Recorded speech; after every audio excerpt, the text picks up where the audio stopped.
Hi guys, welcome back to channel here this side Himanshu Verma and we are back with a new video. और guys, जैसे कि आपको पता है, इंडिया में हमारी सिर्फ दो ही डिपॉजिटरीज हैं, सीडीएसएल और एनएसडीएल। और ये दोनों ही डिपॉजिटरीज कह सकते हैं आपके शेयर्स को इलेक्ट्रॉनिक फॉर्म में स्टोर करने में हेल्प करती हैं। और ये कह सकते हैं सेबी के द्वारा रेगुलेट करी जाती हैं। जैसे कि आपको पता होगा, पहले के टाइम में जब आप शेयर्स को बाय करते थे, तब आपको पेपर वर्क मेंटेन करना पड़ता था, जिन पेपर वर्क के डैमेजेस होने के चांसेस भी काफी रहते थे। अब कह सकते हैं सारी प्रॉब्लम्स को एलिमिनेट कर दिया गया है सीडीएसएल और एनएसडीएल के द्वारा, जहां पे अब आपके शेयर्स जो है इलेक्ट्रॉनिक फॉर्म में स्टोर होते हैं। गाइस, जो सीडीएसएल है हमारी, वो हमारी लिस्टेड कंपनी है स्टॉक मार्केट में। वही एनएसडीएल हमारी अभी लिस्टेड नहीं है। तो आज हम लोग बेसिकली सीडीएसएल के स्टॉक एनालिसिस करेंगे और ये देखेंगे कंपनी कैसे परफॉर्म कर रही है। अगर हम इस कंपनी के पिछले एक साल की ग्रोथ की बात करें, तो आप यहाँ पे देखोगे, जहां पे ये कंपनी पिछले एक साल में 1110 रुपए में ट्रेड होती थी, वो अब जाकर के 2387 रुपए में ट्रेड हो रही है। अगर हम लोग स्टॉक के पिछले एक साल के रिटर्न की बात करें, तो आप यहाँ पे देखोगे पिछले एक साल में जो आपको इस स्टॉक में रिटर्न देखने को मिलते हैं, वो आपको यहाँ पे 114% के देखने को मिलते हैं, जो काफी इंप्रेसिव है।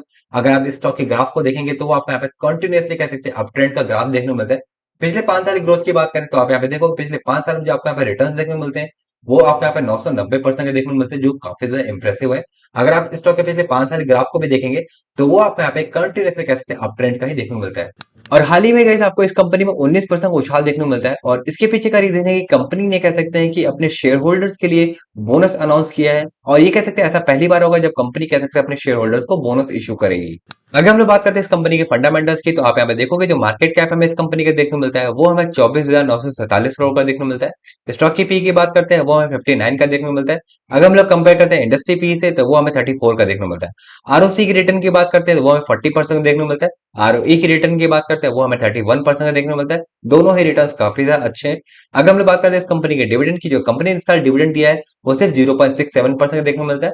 प्रमोटर होल्डिंग की बात करते हैं, वो हमें 15% देखने को मिलती है। अगर हम बात करते हैं इस कंपनी की डेट टू इक्विटी रेशियो की, तो वो हमें 0 का देखने को मिलता है। सेल्स ग्रोथ की बात करते हैं अगर इस कंपनी की, वो हमें 46.3% देखने को मिलती है। प्लेज परसेंटेज की बात करें, वो हमें 0% देखने को मिलता है।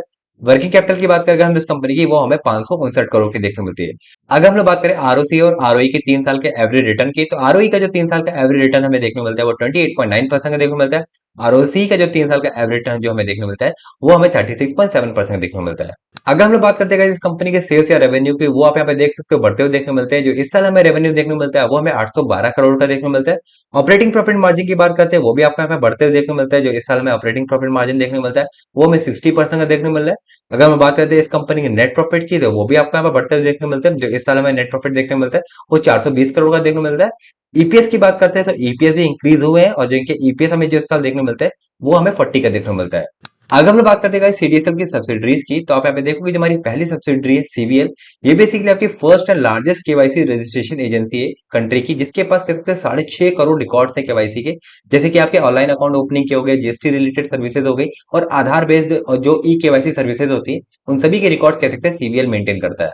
सीडीएसएल की जो दूसरी सब्सिडरी है, वो हमारी है सीआरएल, जो कह सकते हैं कि इंश्योरेंस रिपोजिटरी है, जहां पे आपके सभी रिकॉर्ड्स लाइक इंश्योरेंस से रिलेटेड सभी रिकॉर्ड्स मेंटेन होते हैं। सीडीएसएल की जो हमारी तीसरी सब्सिडरी है, वो हमारी है सीसीआरएल, जहां पे कह सकते हैं आपकी कमोडिटी एसेट्स की ओनरशिप और उसके ट्रांसफर को इलेक्ट्रॉनिक मोड में रखा जाता है। अगर हम लोग बात करते हैं इस कंपनी की शेयर होल्डिंग पैटर्न की, तो आप यहाँ पे देख सकते हो जो प्रमोटर होल्डिंग आपको यहाँ पे इस कंपनी में देखने को मिलती है, वो आपको यहाँ पे 15% देखने को मिलती है। म्यूचुअल फंड होल्डिंग जो आपको इस कंपनी में देखने को मिलती है, वो आपको यहाँ पे 13.88% देखने को मिलता है।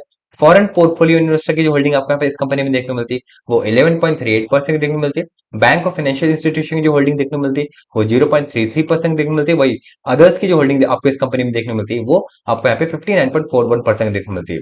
और जो इस कंपनी में जो टॉप 5 शेयर होल्डर्स आपको यहाँ पे देखने को मिलते हैं, वो BSC limited, Parag Parikh flexi cap fund, life insurance corporation of India, Nippon India small cap fund, और ICICI prudential life insurance corporation limited जैसे टॉप 5 आपको यहाँ पे शेयर होल्डर्स देखने को मिलते हैं इस कंपनी में।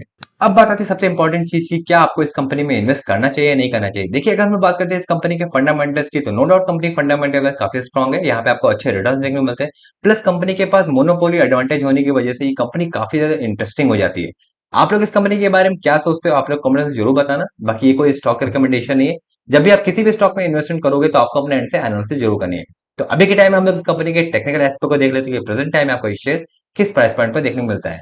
तो गाइस जैसे कि आप देख सकते हो अभी के टाइम जो सीडीएसएल का जो स्टॉक का प्राइस है ऑलरेडी अपने ऑल टाइम हाई पे चल रहा है, और जो इसकी परफेक्ट बाइंग पोजीशन जो मुझे लगती थी वो कह सकते हैं इस एरिया के आसपास लगती थी, जब प्राइस कह सकते हैं करेक्शन हो रहा था और ट्रेंड लाइन के आसपास आ रहा था। इस समय आप इन्वेस्टमेंट करने का प्लान कर सकते हो, तो यहाँ से आप एक अच्छा खासा रिटर्न बना सकते थे इस स्टॉक से। बट अभी के टाइम में कह सकते हैं इन्वेस्टमेंट करना एक वाइज डिसीजन नहीं होगा, क्योंकि ऑलरेडी प्राइस कह सकते हैं ऊपर जा चुका है, और क्योंकि ये न्यूज का भी इम्पैक्ट है तो पता नहीं आने वाले टाइम में क्या होगा। तो एज फॉर नो मुझे इसमें कोई परफेक्ट बाइंग पोजीशन नहीं देखने को मिलती है। तो गाइस ये रहा हमारा आज का वीडियो। आई होप आपको हमारा आज का वीडियो पसंद आया होगा। अगर आपको हमारी वीडियो अच्छी लग रही है तो प्लीज आप लोग वीडियो को लाइक करें, चैनल को सब्सक्राइब करें। बाकी मिलते हैं हम लोग नए वीडियो में नए स्टॉक एनालिसिस के साथ। तब तक के लिए जय श्री राम।